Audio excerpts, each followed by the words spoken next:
Magandang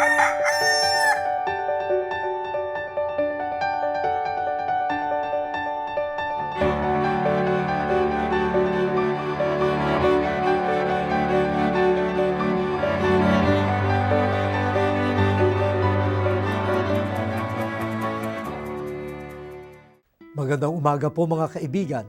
Tayo nang magkape at pandasal. Ako po si Cardinal Chito Tagle ng Manila. Pagdasalan po natin, larawan ni Jesus ang may sakit.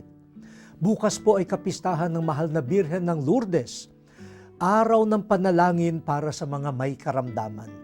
Alam nating lahat kung gaano kahirap magkasakit. Bukod sa abala sa trabaho at ibang gawain, ito rin po ay napakagastos. Walang taong gustong magkasakit, subalit ito po ay dumarating. Kapag malubha at malala ang karamdaman, hindi lamang gamot ang kailangan, kundi pagdamay, pakikiisa at pagmamalasakit.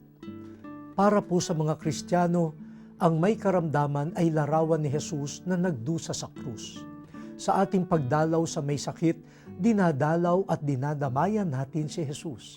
Gawang banal ang makiisa sa pagdurusa ng isang may karamdaman. Sa araw na ito at sa darating pong mga araw, ugaliin natin na makipag-isa sa kanila.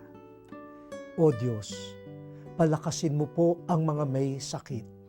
Bigyan sila ng pag-asa at mga kapwa-taong magmamahal sa kanila. Amen.